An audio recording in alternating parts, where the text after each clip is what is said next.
Hi,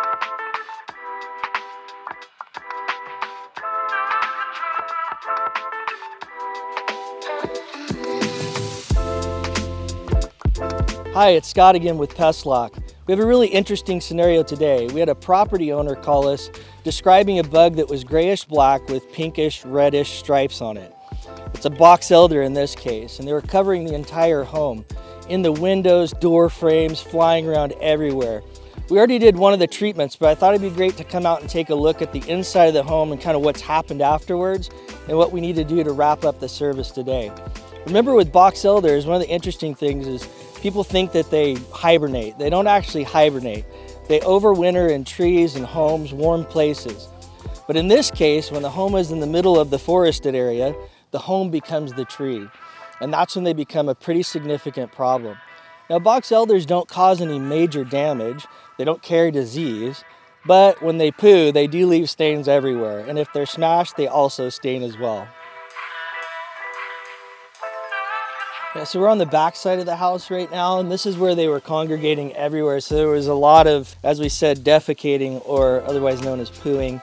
And you can see some of the staining here. Even though we're here for Boxelder bugs, we're also going to be on the lookout for carpenter ants today. So kind of one of the interesting points as well with Boxelders is some days you'll see them heavily, some days you won't. About anything can affect the patterns of their activity. In this particular case today, I would have expected to see more outside, but we've had exceptionally cool weather. So we might not see much on the outside, but I do anticipate a ton of them on the inside, and hopefully a lot of them have expired already because we did the first treatment. So let's take a look inside and see what we've got today. You'll probably see them right around the door jamb right here, I'm assuming.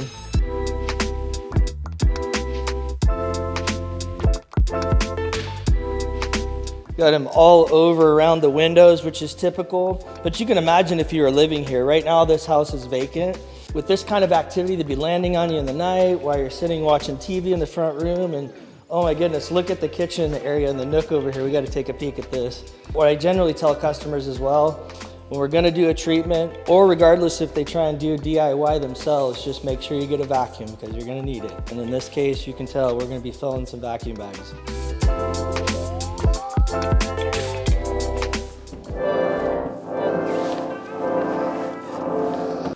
I'm going to avoid the organ playing and stick to the bug killing. So with Boxelders, they definitely overwinter in the home. A lot of people ask, well, where are they at? And many times they'll be in attic spaces, just like this one in here, you know, hiding out where it's warm and where they're kind of hidden from the rest of the elements outside. They can pretty much find any spot on the home because they're so thin they can slide into any crack or crevice. Right here is a pine bug, and sometimes those are confused with Boxelders or stink bugs, and you'll see them in similar scenarios around them, but they don't tend to be as prolific. So if you see one of those, you might see 10 stink bugs to 100 Boxelder bugs. Make sure you keep your hands on the safety rail. So we were doing this Boxelder inspection. Like I said, we were planning on probably seeing some carpenter ants. There's actually one on the toilet seat in here. If you notice along the floor, there's some dead ones, and then there's a live one walking right over there too. Well, that was fun. Today we talked about pine bugs, stink bugs, Boxelder bugs, and saw some carpenter ants.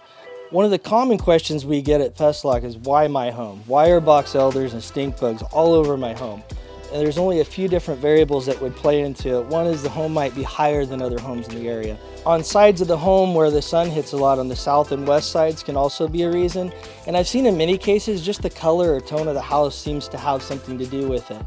There's a lot of different types of ways to treat for Boxelders. Today we're going to use a four-pronged approach. We're going to do void treatment, space treatment. We're going to do injection into some wall cavities and soffits. Every window and door frame will get treated, as well as the eaves. Well, again, I'm Scott with Pest Lock, and if you want to follow us for more bug adventures, you can check us out at pestlock.com.